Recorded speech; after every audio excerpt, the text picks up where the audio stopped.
Chapter 19. Ashes of the red heifer. Yahweh spoke to Moses and to Aaron, saying, This is the statute of the law which Yahweh has commanded. Speak to the children of Israel, that they bring you a red heifer without spot, in which is no blemish, and on which never came yoke. You shall give her to Eleazar the priest, and he shall bring her forth outside of the camp. And one shall kill her before his face. And Eleazar the priest shall take of her blood with his finger, and sprinkle her blood toward the front of the tent of meeting 7 times. One shall burn the heifer in his sight, her skin and her flesh, and her blood, with her dung, shall he burn. And the priest shall take cedar wood, and hyssop, and scarlet, and cast it into the midst of the burning of the heifer. Then the priest shall wash his clothes, and he shall bathe his flesh in water. And afterward he shall come into the camp, and the priest shall be unclean until the evening.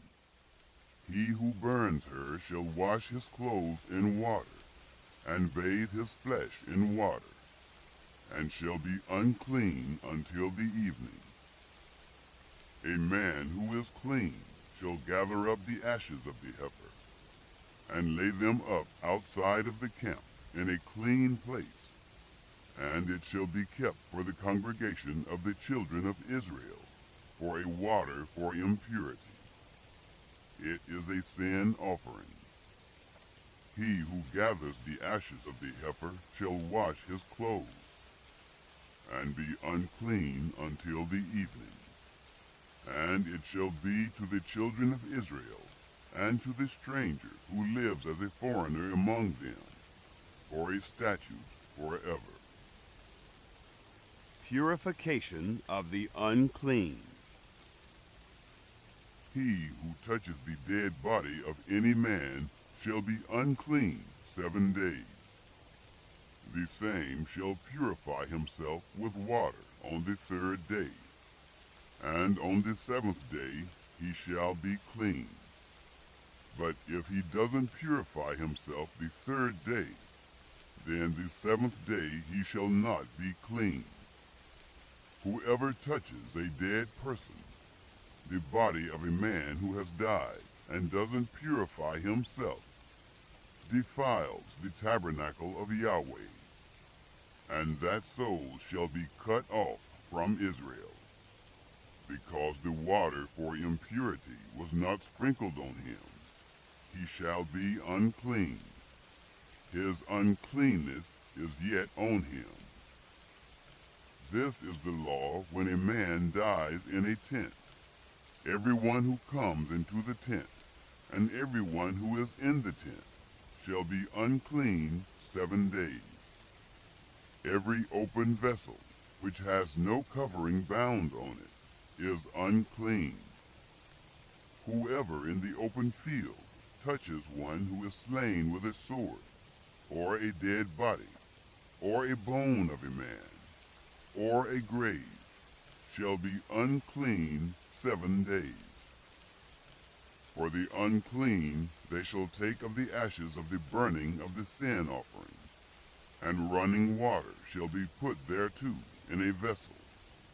And a clean person shall take hyssop, and dip it in the water, and sprinkle it on the tent, and on all the vessels, and on the persons who were there, and on him who touched the bone, or the slain, or the dead, or the grave.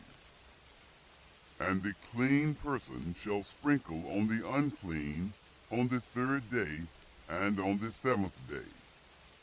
And on the 7th day he shall purify him. And he shall wash his clothes, and bathe himself in water, and shall be clean at evening.